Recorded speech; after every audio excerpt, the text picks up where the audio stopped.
Teman-teman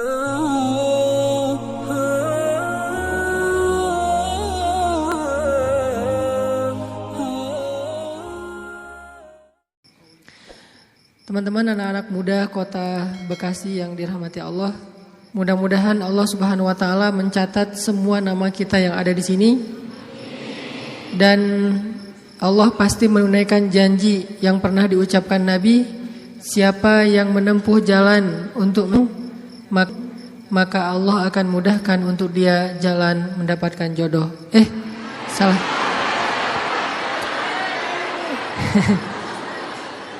Kan jodoh mah salah satu surga ya, surga dunia. Jadi yang belum dapat jodoh hidupnya mudah-mudahan Allah Subhanahu wa taala mencatat setiap langkah kaki kita itu dilipat gandakan ribuan bahkan jutaan kali lipat. Teman-teman yang dirahmati Allah Subhanahu wa taala, hari ini kita bahas tentang bab cinta. Atau mau ganti tema? Saya agak males bahas itu pagi-pagi di depan teman-teman yang masih single, kasihan. Udah dibully. Apa sarapan hari ini? Bulian. Itu sarapan sehari-hari teman-teman yang Jovisa. Teman-teman yang dirahmati Allah, bicara tentang cinta, ada satu hal yang perlu kita coba sadari betul dan kita bangun di dalam diri kita, bahwa cinta itu adalah anugerah dari langit. Cinta itu adalah anugerah dari langit. Bahwa cinta itu adalah pemberian dari Allah Subhanahu wa taala.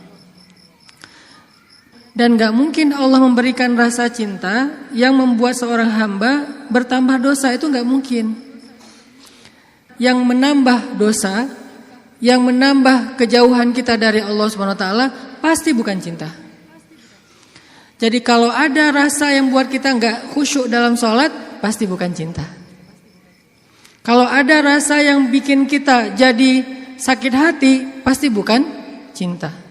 Kalau ada rasa yang kemudian bikin kita malah melakukan perbuatan-perbuatan yang Allah gak suka, pasti bukan cinta. Itu disebut dengan wasawisus syaitan yang ada di dalam hawa nafsu manusia.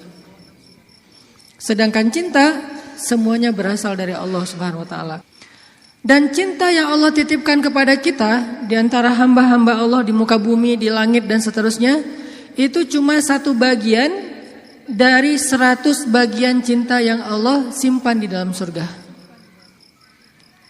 Jadi satu bagian itulah yang kemudian kita lihat dari seorang ibu kepada anak, dari seorang ayah kepada putranya, dari seorang anak kepada orang tuanya, dari seorang pasangan kepada pasangannya, suami istri, istri kepada. Satu bagian yang kemudian dibagi di antara hamba-hamba Allah yang sangat banyak, miliaran bahkan tidak terhitung. Cuman satu bagian. Satu bagian itu kita udah bisa ngelihat pengorbanan seorang suami yang luar biasa. Kayak misalnya teman-teman yang nge-follow Rumah Teduh Sahabadiin, ada seorang anak ngerawat ibunya. Dia di detik-detik terakhir sebelum ibunya wafat, dia bacain Yasin, dibacain Al-Quran, dia pijat-pijat ibunya, dia belai ibunya, dia penuhi semua hak ibunya. Dan ini adalah gambaran hanya partikel kecil dari satu bagian cinta yang Allah turunkan ke muka bumi. Ini hal yang perlu kita sadari dulu teman-teman, bahwa cinta itu asalnya dari langit. Kalau kita butuh cinta dari siapapun, cinta dari orang soleh, cinta dari ulama, cinta dari orang tua, cinta dari pasangan, cinta dari calon pasangan, cinta dari mantan yang pengen balikan, cinta dari mana aja lah. Carinya tuh bukan di bumi, carinya di langit. Makin rendah sujud kita, makin kita menggetarkan arasy di langit. Tapi kalau kita cari cinta dengan cara sering-sering posting, itu juga diedit semalaman, kita gak bakalan dapat cinta.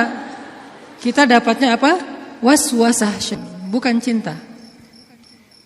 Terus gak boleh posting Ustaz? Boleh, dan saya juga sering posting. Cuman bukan gitu cara mencari cinta. Apalagi diedit habis-habisan, pakai apa aplikasi berganti-ganti. Ini kurang apa bright lah, apa kurang charming. Akhirnya diedit. Justru yang muncul dari itu adalah kekecewaan. Makanya kalau kita mencari cinta itu adalah dengan sujud, dengan doa, dengan taqarrub kepada Allah Subhanahu wa taala, mendekatkan diri pada Allah. Sehingga kalau kita udah cinta dari Allah Subhanahu wa taala, maka Allah akan mendatangkan sekian banyak orang untuk mencintai kita. Ada yang dengan status pasangan, ada yang dengan status orang tua, ada yang dengan status teman, ada yang dengan status apapun, bahkan kadang gak dikenal, tapi dia mencintai kita karena Allah Subhanahu wa taala. Dan itulah cinta yang berlimpah. Kebayang gak di antara banyak makhluk, kira-kira gimana yang 99 bagian yang Allah simpan di dalam surga, dan itu diberikan hanya kepada segelintir hamba Allah yang masuk ke dalam surga doang. Kan banyak yang gak dibangkitkan ya, hewan, tumbuhan, mereka tidak dibangkitkan kecuali beberapa jenis hewan dan tumbuhan yang disebutkan di Al-Quran. Tapi pada umumnya hewan tidak mengalami hari berbangkit. Jadi tidak ada hewan yang mendapatkan 7 golongan hewan yang dapat naungan di padang mahsyar, gak ada itu. Yang ada manusia. Kalau hewan ngikut manusia, kalau dia berjasa dalam dakwah manusia dia terlibat. Tapi pada umumnya hewan dan tumbuhan itu tidak dibangkitkan. Padahal jumlahnya miliaran. Itu adalah satu cinta dibagi rata. Gimana 9 cinta dibagi kepada sedikit hamba Allah Subhanahu wa taala. Makanya Allah mengatakan di dalam surga itu la khaufun 'alaihim wa la hum yahzanun. Di surga itu tidak ada rasa takut, tidak ada rasa kecewa. Gak ada lagi di surga itu adegan live group, itu udah gak ada. Di surga itu gak ada grup yang nge-live kita, kan lebih sakit ya, di live sama grup. Kalau kita nge-live grup masih mending, kalau grup yang nge-live kita, gimana caranya? Tiba-tiba grup sepi, gak ada broadcast, gak ada chat, ternyata mereka bikin grup baru, kita doang yang gak di-invite. Itu di akhirat udah gak ada di surga live group, di live sama grup. Di surga itu udah gak ada bulian. Kenapa gak ada bulian? Karena udah gak ada jomblo. Selama masih ada jomblo, semangat nih kalau udah babnya kayak gini. Saya bukan mau menzolimi teman-teman gara-gara sering ngebully jomblo. Enggak, saya gak ngebully, saya cuma empati doang. Kasihan sih. Kasihan boleh ya. Sebagian doang, yang lain insya Allah gue mah asik-asik aja Ustadz sebagai single villa gitu ya, nggak masalah. Cuman ada sebagian yang mungkin masih berat menjadi seorang yang single, apalagi baru aja kemarin diputusinnya dengan bahasa yang nggak enak lah gitu. Kita adik kakak aja ya, kan nggak enak tuh. Tahu nggak teman-teman, ada cara mutusin yang lebih kejam dari itu. Kan yang biasa tuh kita temenan aja ya gitu ya, atau kita adik kakak aja. Ada enggak orang yang diputusin sama pasangannya, dibilang kamu tuh jadi ibu saya aja ya, kamu tuh seperti ibu buat saya? Ada. Dalam bahasa fikih disebut dengan zihar. Dalam bahasa saya disebut dengan diputusin dengan cara paling kejam. Di mana ayat zihar? Nanti coba teman-teman kita baca satu ayat aja di dalam surat Al-Mujadilah. Teman-teman bisa buka mushaf Al-Quran. Kita coba buka surat Al-Mujadilah, surat 58. Surat Al-Mujadilah ayat 1. Ini salah satu ayat diputusin di dalam Al-Quran. Dan diputusinnya dengan cara yang paling kejam menurut Al-Quran. Saking kejamnya Allah kasih semacam punishment buat yang mutusin, dengan cara harus berpuasa selama 2 bulan berturut-turut. Jadi kan kamu dan saya jadi anak sama ibu ya, berarti dia harus berpuasa 2 bulan berturut-turut. Kenapa? Kejam banget. Dan Khawlah bintu Sa'labah yang disebutkan di dalam ayat ini pernah digituin sama suaminya. Dulu ketika dia masih muda, suaminya meminang dia, menikahinya. Setelah Khawlah menjadi tua, suaminya kemudian jadi marah-marah kepada Khawlah dan mengatakan, pokoknya buat saya kamu itu seperti ibu. Ini bahasa zihar kalau dalam bahasa fikih. Atau diputusin kalau dalam bahasa kita. Diputusin oleh suami sendiri dengan kata-kata, kamu itu seperti ibu buat saya. Akhirnya Khawlah bintu Sa'labah sedih banget. Khawlah sedih luar biasa. Tapi dia penasaran, maksud kata-kata suami saya apa? Maksudnya saya udah haram buat dia selama-lamanya atau itu tidak berlaku? Akhirnya Khawlah datang kepada Rasul. Ya Rasulullah, dia japri Rasul. Dia bilang, ya Rasul, saya diginiin sama suami saya. Kata suami saya bahwa dia buat saya itu, saya seperti ibu bagi dia, di capture. Apakah ini berarti saya sudah haram buat suami saya ya Rasul? Kata Nabi, ya wahai Khawlah, sudah haram. Akhirnya Khawlah sedih banget. Cuman Khawlah kalau sedih gak mau pakai emotikon nangis kepada orang lain. Emotikon nangisnya hanya kepada Allah Subhanahu Wa Taala. Disebut dengan watashtaki ilallah, curhat kepada Allah. Dia tidak curhat perasaannya kepada makhluk. Kan curhat itu meluapkan isi hati dan perasaan ya, curahan hati. Artinya dia nggak mau mengekspresikan perasaan senang dan sedihnya kepada manusia. Kalau perlu bikin emotikon yang khas atau beli emotikon, dapat hadiah emotikon khusus, emotikon mellow dari teman-teman. Dia nggak mau mengekspresikan kesedihan dia kepada manusia. Biar yang tahu kesedihan dia cuma dua, Allah kemudian pasangannya yang halal. Orang lain gak tahu kalau dia sedih. Orang lain gak tahu kalau dia sedang dalam keadaan terbeban. Gak ada yang tahu. Sampai ibunya aja gak tahu, ayahnya aja gak tahu, temennya gak tahu, gengnya tuh gak tahu. Geng SMP, SMA, SD gak ada yang tahu. Sehingga satu-satunya yang tahu perasaan Khawlah yang luar biasa terpukul, terlukanya luar biasa, cuman Allah Subhanahu Wa Taala. Wa tashtaki ilallah, kemudian dia curhat kepada Allah. Itu cara yang paling baik dalam menemukan cinta. Ketika cinta itu mulai flat, ketika cinta itu mulai nggak ada rasanya, maka menumbuhkan kembali cinta itu dengan cara wa tashtaki ilallah. Gini caranya. Bukan gini.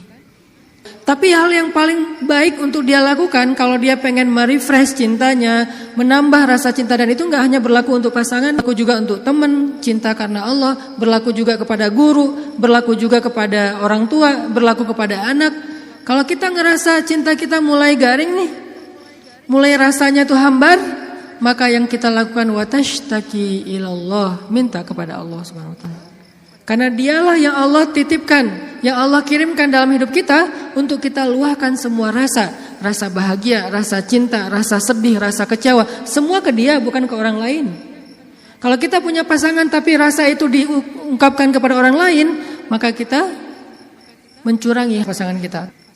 Kita punya pasangan tapi curhatnya ke orang, jadilah TTM ya. Ini berarti kita curang, gak fair sama pasangan kita. Toh kita juga gak mau digituin oleh pasangan kita kan. Terus apa yang harus kita lakukan? Kalau kita ngerasa pasangan kita gak pengertian, ada zat yang maha pengertian untuk kita curhat kepadanya. Kenapa harus orang lain? Dan Allah gak akan pernah ngebocorin curhat kita ke siapa-siapa teman-teman. Allah sebaik-baik penjaga rahasia. Dan Allah senang banget dengar curhat kita. Beda dengan orang. Kalau orang teman siapa gitu dengar curhat kita, misalnya kita telepon. Kita telepon di loudspeaker sama dia, ditaruh di meja, terus dia ngapa-ngapain ya. Kita ngomong panjang lebar. Pas udah lama gak dapat respon, kita nanya, kamu dengar gak sih? Dia langsung lari. Ada yang lebih parah lagi tuh. Bukan cuma di loudspeaker. Kita baru mulai curhat, dia balik curhat. Aku habis dimarahin sama suami aku. Wah, laki-laki itu emang kayak gitu. Gue juga tiap hari dimarahin. Tahu gak gimana cara dimarahin? Panjang tuh. Akhirnya malah dia yang curhat. Kita curhat, dia jadi dapat banyak info, akhirnya dia nikung. Parah banget ya. Pernah ditikung sama teman curhat? Ada sahabat Nabi yang pernah ditikung. Ditikung fisabilillah. Namanya Abu Darda. Abu Darda, temenin aku dong. Ngapain? Ngelamar seorang perempuan, seorang cewek, soleha, hafizah, cantik, terpelajar. Kayaknya nih calon makmum ideal banget. Kenapa ideal? Dia salah baca ketika sholat, dia bisa benerin. Tapi insya Allah imamnya gak bakalan salah baca. Kalau yang dibacanya Al-Ikhlas ya. Gua mah pede, gak nyari makmum yang hafiz-hafiz banget. Kenapa? Karena kalau ngimamin surat Al-Ikhlas, jadi gak pernah salah. Salman ngajak Abu Darda. Abu Darda nemenin, datang ke rumah cewek itu. Pak, saya mewakili Salman, pengen ngelamar anak bapak, putri bapak. Kata bapak ini, ya udah saya tanyain dulu ke putri saya. Kalau dia setuju nanti saya nikahkan kalian. Harus nanya dulu ke perempuannya, ke putrinya. Karena nggak boleh nikah paksa dalam Islam. Sama dengan nggak boleh menghalangnya yang sudah punya niat baik untuk menikah. Sama dengan kita menghalang-halangi anak kita untuk datang ke masjid beribadah. Calon mertua.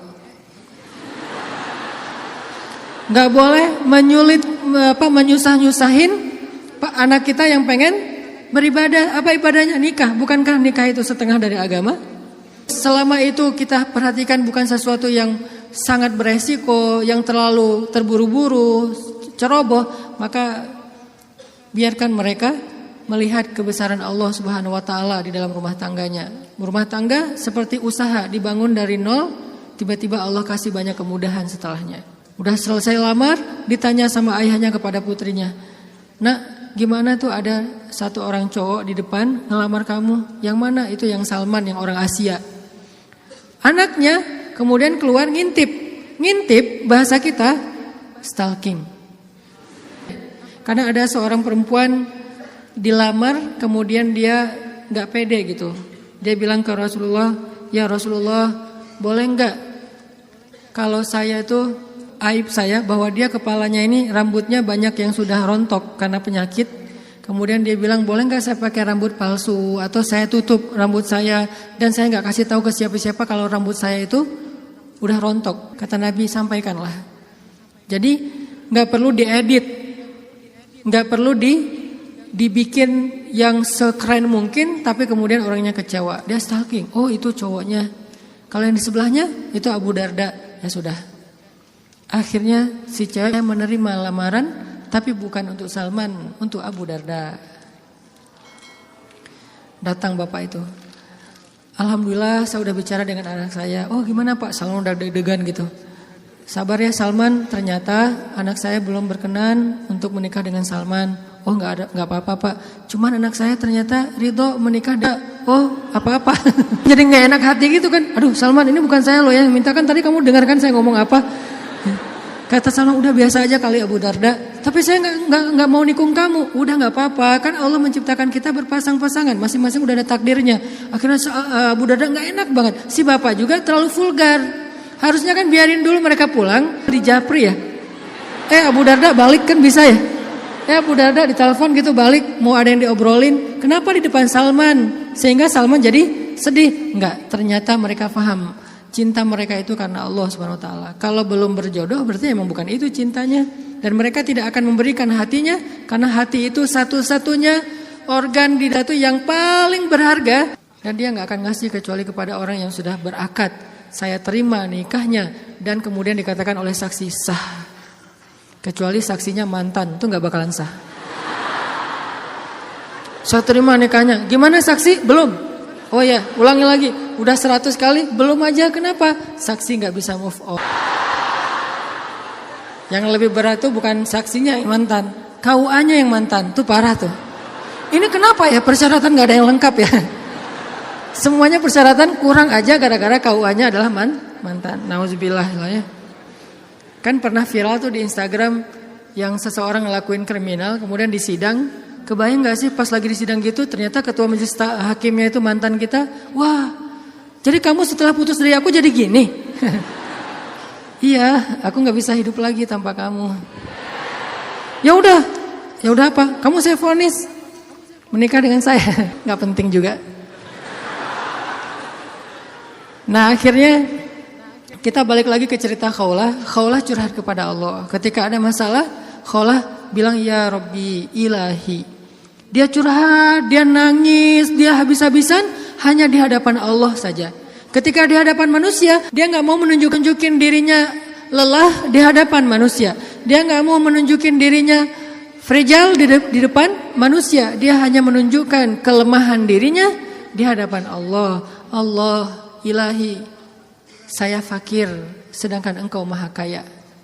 Saya lemah sedangkan engkau maha perkasa. Saya bodoh sedangkan engkau maha bijaksana. Saya bingung sedangkan engkau maha tahu segala-galanya. Kita tunjukkan semua kelemahan kita, curhatnya kepada Allah, jangan kepada makhluk. Dan Allah senang banget dengar curhat hambanya. Apa nama Allah yang maha mendengar? Sami'un.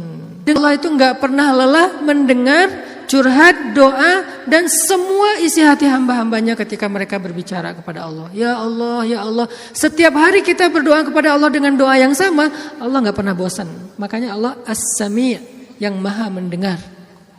Makin panjang curhat kita, Allah makin sayang sama kita. Beda kan sama orang, makin panjang curhat kita, makin ditandain besok-besok kalau kita telepon gak akan diangkat lagi. Pura-pura sibuk lah, terus kalau kita WA, japri gitu gak dibaca-baca, pura-pura tadi tinggalan handphonenya apa segala macam. Karena gitu kita mau curhat, bukannya Allah mendengar doang, malah Allah mendatangi kita. Wa idza salaka ibadi anni, kalau hambaku bertanya kepadamu, di mana Allah? Saya pengen curhat. Wa idza sa'alaka ibadi anni fa inni qarib. Aku dekat. Artinya ketika kita pengen curhat, Allah mendatangi kita. Kadang-kadang kita enggak pengen curhat aja, Allah mendatangi kita karena pengen dicurhatin. Kan baik banget Allah tuh. Padahal kan yang butuh kita ke Allah, bukan Allah butuh kita. Tapi karena saking pemurahnya Allah, dari arasy-Nya turun ke langit dunia. Setelah turun ke langit dunia, Allah bertanya, hal min dhi hajah, ada enggak hamba-hambaku yang butuh pertolongan?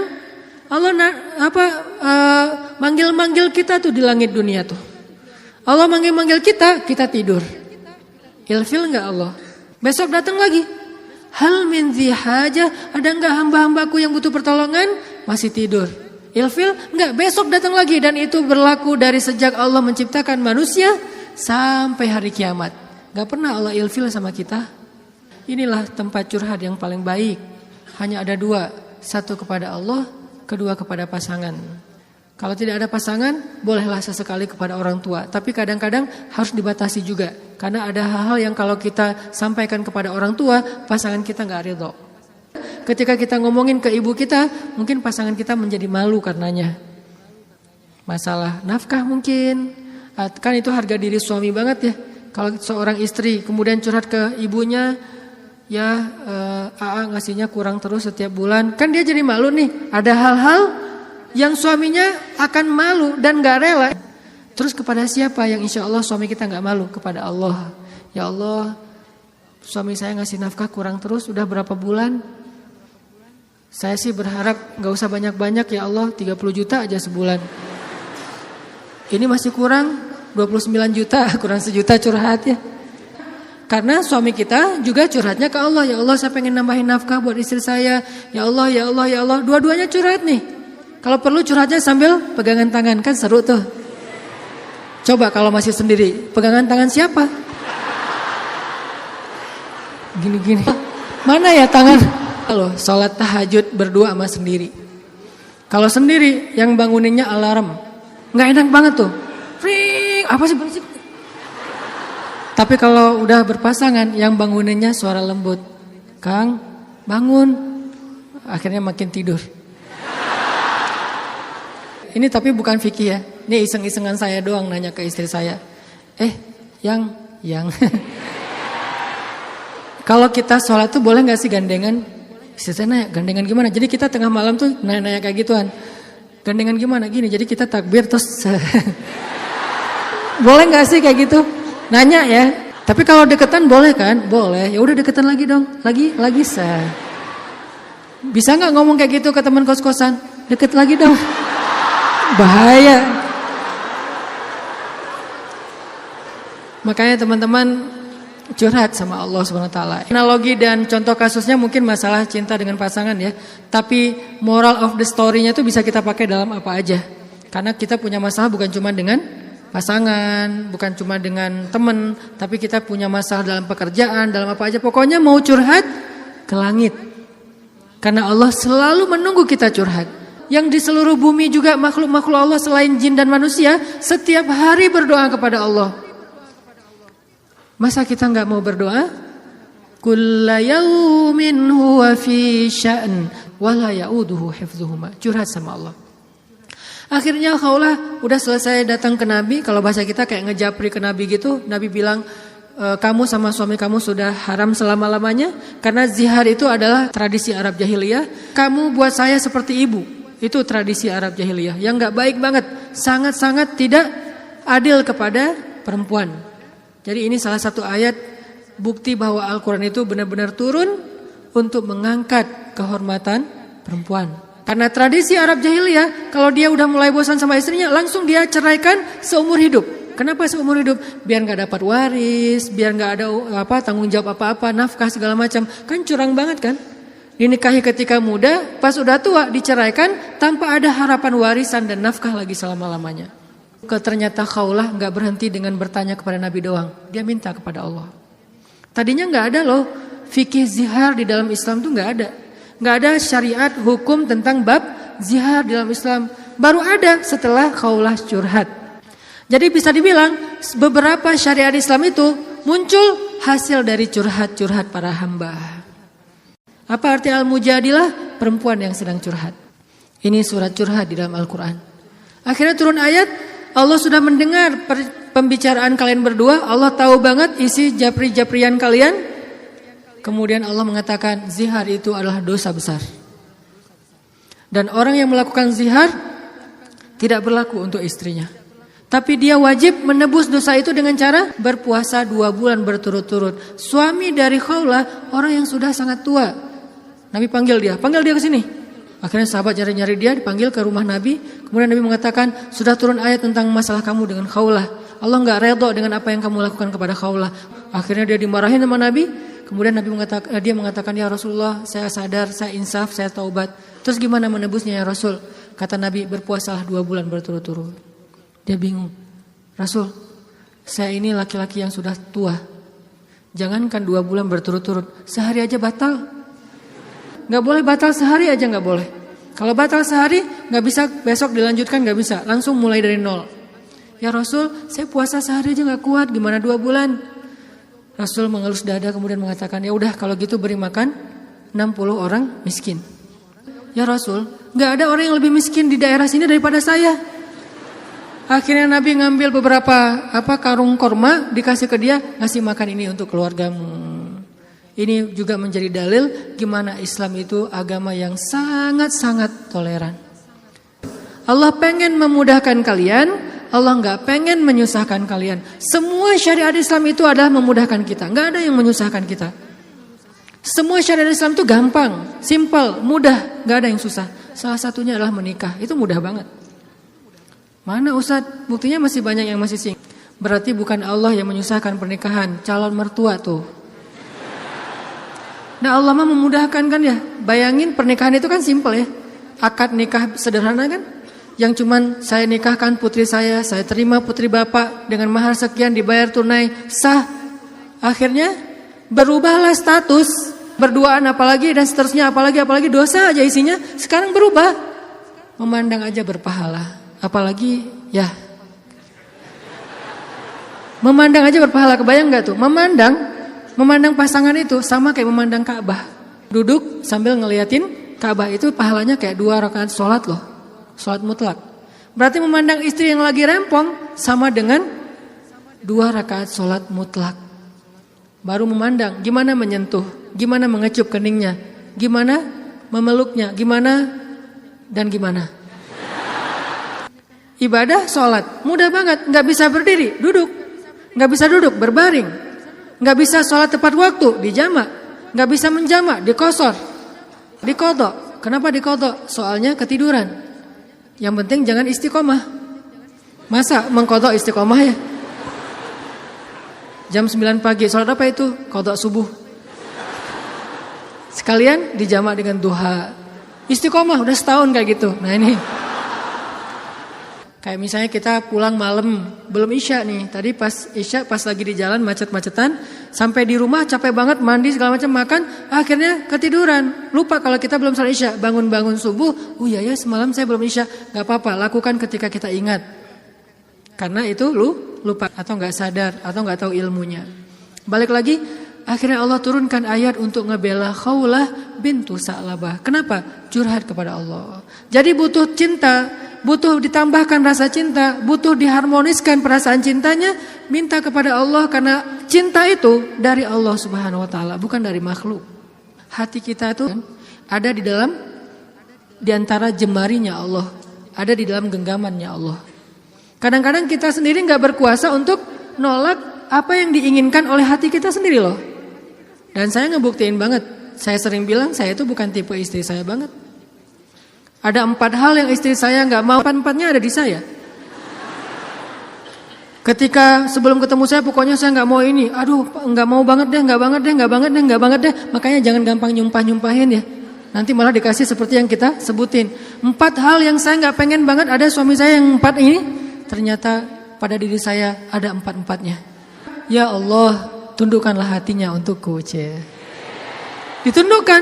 Kok saya nggak bisa nolak kamu? Ya, kuat-kuatan doa kan? Dia berdoa, ya Allah, please jangan orang itu. Ya Allah, please yang dia. Kuat-kuatan doa. Ya Allah, jangan orang itu, please jangan orang itu. Ya Allah, please dia aja, jangan yang lain. Ustadz dilawan ya. Doa. Jadi minta sama Allah itu gampang banget loh. Hidup kita tuh cuma masalahnya cuma gini doang. Buat saya hidup saya itu modalnya bukan duit, bukan teman, walaupun itu semuanya penting dan berharga, tapi modal paling penting dalam hidup saya itu ini. Makanya saya nggak mau sama sekali menggadaikan doa dengan makanan yang syubhat dan haram, nggak mau saya. Misalnya jalan ke luar negeri kayak kemarin New Zealand, Jepang yang muslimnya minoritas kan susah nyari makanan halal tuh. Mending lapar daripada saya akhirnya mencari-cari alasan, ini kan darurat kan udah nggak ada pilihan segala macam. Ini kan makannya ikan, tapi kan satu minyak dengan makanan yang nggak halal. KFC kalau di luar negeri itu halal. Mungkin kalau di Singapura McD KFC-nya udah ada label halal. Tapi kalau di beberapa negara yang lain nggak ada label halal. Walaupun ayam kan bukan babi Ustaz, bukan pork.